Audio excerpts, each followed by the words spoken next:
তৃণমূল কংগ্রেস মিথ্যা প্রতিশ্রুতি দেয় কি সত্য প্রতিশ্রুতি দেয় তা দেশের এই কয়েক কোটি মানুষ তারা সাক্ষী দেবে।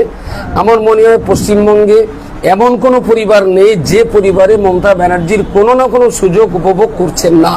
সুতরাং এতগুলো কোনো দল বা কোনো পার্টির লিডার নেতা যদি এমন মনে করেন সত্য মিথ্যা প্রতিশ্রুতির সঙ্গে যদি গুলিয়ে ফেলেন, তাহলে মনে হয় তার একটু কোনো পাগলাগারদে হসপিটালে একটু চিকিৎসা করলে ভালো হয়। মানুষ চিকিৎসাটাকে খুব গুরুত্বপূর্ণই ভাবেন এবং খাওয়া দাওয়াটা একটু খারাপ হলেও নিম্নমানেরও কষ্ট হয় না, কিন্তু চিকিৎসা পরিষেবার কষ্ট হলে মানুষের জন্য অত্যন্ত জীবন বিষণ্ণ হয়ে পড়ে।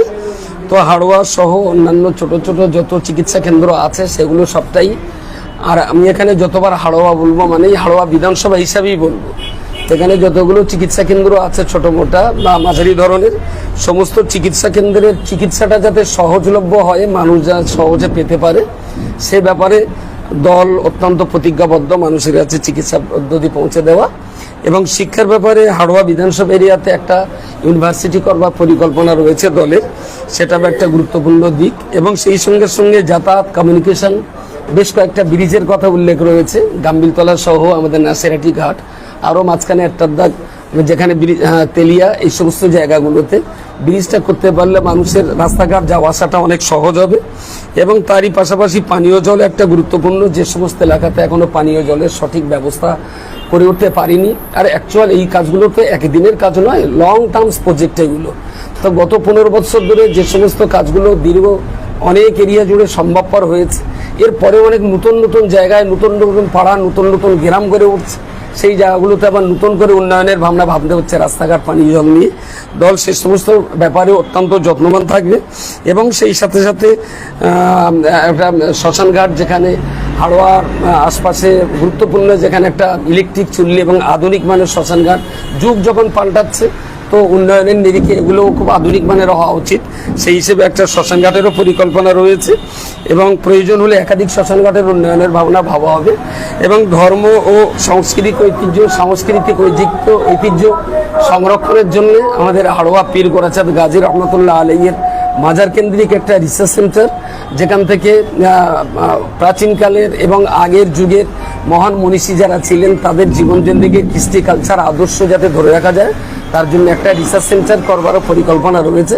সব মিলিয়ে অল ইন্ডিয়া তৃণমূল কংগ্রেসের যে প্রজেক্ট পরিকল্পনা, সব তো লিখে বোঝানো মুশকিল, এগুলো মোটামুটি কয়েকটা আমি বললাম, এবং সবিস্তার সেগুলো আরও পরবর্তী ম্যানিফেস্টো সবগুলো আপনারা বুঝতে পারবেন বা জানতে পারবেন।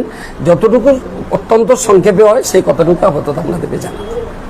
আপনারা যেটা জানতে চাইছি, আপনি বলছিলেন একটা ইউনিভার্সিটি করার পরিকল্পনা রয়েছে, আর অ্যাকচুয়ালি সুন্দরবন অঞ্চলের লাগোয়ার মধ্যেই হাড়োয়া বিধানসভা পড়ে।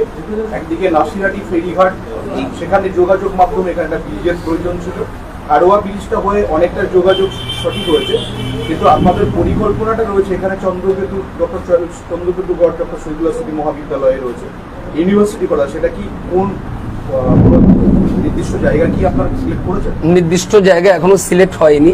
3টে ব্লকের 3জন সভাপতি আছেন, সেই সঙ্গে অঞ্চল সভাপতিরাও আছেন। ভোট পরবর্তী শান্তশিষ্টভাবে সবাই বসে চিন্তা ভাবনা করবেন। এদিকে বেড়াচাপে যেমন শহীদুল্লাহ স্মৃতি মহাবিদ্যালয় রয়েছে, ওদিকে আবার হাড়োয়াতে একটা আইআইটি কলেজ রয়েছে, এপাশে একটু এগিয়ে গেলে আবার রাজারহাটে আমাদের ডিরোজিও কলেজ আছে, এদিকে বারাসাত গভর্নমেন্ট কলেজ আছে। ছাত্রছাত্রীদের সুবিধার্থে এমন একটা সুইটেবল প্লেস আমাদের বাছাই করে নিতে হবে, যেখানটায় হলে অন্তত ছাত্রছাত্রীর সুবিধা হয়।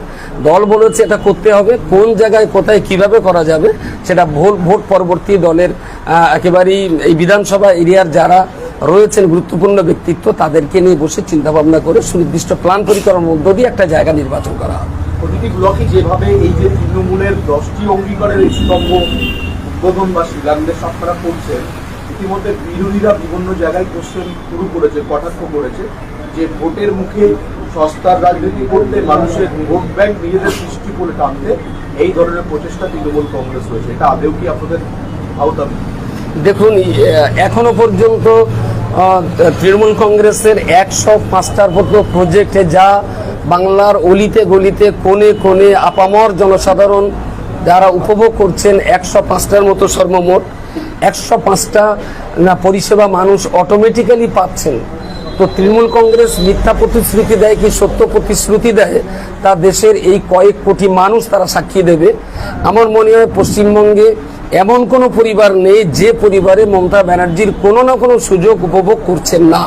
সুতরাং এতগুলো কোনো দল বা কোনো পার্টির লিডার নেতা যদি এমন মনে করেন, সত্য মিথ্যা প্রতিশ্রুতির সঙ্গে যদি গুলিয়ে ফেলেন, তাহলে মনে হয় তার একটু কোনো পাগলাগারদে হসপিটালে একটু চিকিৎসা করলে ভালো হয়। কারণ কয়েক কোটি মানুষ যে পরিষেবা উপভোগ করছেন এবং সম্পূর্ণ ব্যাংকিং সিস্টেমের মধ্য দিয়ে ইমাম মুয়াজ্জিন থেকে শুরু করে পড়ুয়ারা এবং শেষ বয়সে মানুষ মারা যাওয়ার পরেও স্বামী মারা গেলে স্ত্রীর জন্য সুবিধা রয়েছে, কত রকমের আপনার উপভোক্তা রয়েছেন। তারপরেও যদি কেউ একথা বলে থাকেন, নিঃসন্দেহে তিনি হিংসাত্মকভাবে বলেছেন। আমি তাদের জন্য এতটুকুই কথা বলবো, সমালোচনা হোক গঠনমূলক, সমালোচনা হতে হবে সৃজনশীল। যদি এই সমালোচনাটা গঠনমূলক এবং সৃজনশীল না হয়ে ধ্বংসাত্মক হয়ে থাকে, তাহলে যিনি বলছেন তিনি বা তার দলই একদিন ক্ষতিগ্রস্ত হবে। বাংলার আপামর জনগণ তার ভোটের মাধ্যমে তাদের উপযুক্ত শিক্ষাই দিয়ে দেবে। শেষ প্রশ্ন, আপনি বলছিলেন শিক্ষা ব্যবস্থার পাশাপাশি চিকিৎসা ব্যবস্থাটা বেশি উন্নতি করতে হবে। আপনি দেখেছেন রাজ্য জুড়ে বিভিন্ন সরকারি হাসপাতালে রেফার রোগী আক্রান্ত। হারোয়ার যে গ্রামীণ হাসপাতাল, এখানে যে চিকিৎসকরা রয়েছে তারা সব কারাপ্টেড। এখানে যে রোগীগুলো যায় সেখানে তার ফিজিওথেরাপির জন্য, তাদের প্যাথোলজিস্টের জন্য নিজস্ব ব্যক্তিগত কাউন্টারে বসিয়ে রাখেন এবং যে কোনো বিশেষ করে এমার্জেন্সি অবস্থায় রোগীরা গেলে তাদেরকে রেফার টু কলকাতার একাধিক সরকারি হাসপাতালে পাঠানো হয়। সেই জায়গায় দাঁড়িয়ে আপনারা কি পদক্ষেপ নেবেন? দেখুন, এই সম্পর্কে সবিস্তার কোনো তথ্য আমার কাছে নেই। তো আপনিও দেশের জনগণ হিসেবে যদি এটা আপনার কাছে থেকে থাকে, আমি মনে করি এটা আপনারও দায়িত্ব, আমারও দায়িত্ব চিকিৎসা পরিষেবা ভালো পাইয়ে দেওয়ার জন্যে জেলা চিকিৎসা আধিকারিক যারা আছেন তাদের কাছে অভিযোগগুলো আমাদের জানাতে হবে। দেখুন, কাজ যারা করবেন ভুল তাদের হবে।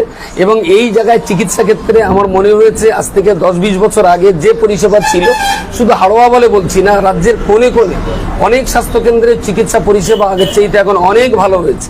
এই জায়গাটায় কোনো সুবিধা অসুবিধা যদি থেকে থাকে, নিঃসন্দেহে সেটা সমাধানের পথ আমাদের বার করতে হবে। এবং আপনারা আস্থা রাখতে পারেন, হাড়োয়া হসপিটালটা মানুষের শুধু আবেগ নয়, এটা অত্যন্ত প্রয়োজনীয় একটা প্রতিষ্ঠান। হাড়োয়া হসপিটাল আগে গ্রামীণ হসপিটাল ছিল, তারপর উন্নত মানের করে রুরাল হসপিটাল করা হয়েছে। আস্থা রাখতে পারেন, অল্প দিনের ভিতরে এই হসপিটালটাকে আমরা অত্যাধুনিকীকরণ করবার জন্য বদ্ধপরিকর। আমার পাশেই রয়েছেন আব্দুল খালেক ভাই রয়েছেন এবং যাদেরকে দেখছেন এরা সবাই কাজের মানুষ। অল্প দিনের ভিতরেই এটাকে অত্যন্ত আধুনিক মানের একটা হসপিটালের রূপ দেওয়ার জন্য আমরা বদ্ধপরিকর। যদি কিছু করে থাকে, অসুবিধা হয়ে থাকে, আমি অস্বীকার করব না। তারপরেও বলছি, মানুষ যারা ভুল ধরছেন তারা অনেকে আমাদের হিংসার জন্য ভুল ধরে না। তৃণমূল কংগ্রেসের কাছ থেকে আরও সুন্দর পরিষেবা পাওয়ার জন্য যারা আমাদের এই ত্রুটি বিচ্যুতিগুলো ধরিয়ে দেন, তাদের প্রতি ধন্যবাদ। তারা আমাদেরকে উন্নয়নের পথে, উন্নয়নের স্বার্থে, উন্নয়নের পক্ষে দাঁড়িয়েই তারা এই সমালোচনা যদি করে থাকেন, গঠনমূলক সমালোচনা, তাদেরকে ধন্যবাদ এবং তাদের কাছে দোয়া আশীর্বাদ চাইব। অল্প দিনের ভিতরে জনগণের চাহিদা আমরা যেন পূরণ করতে পারি।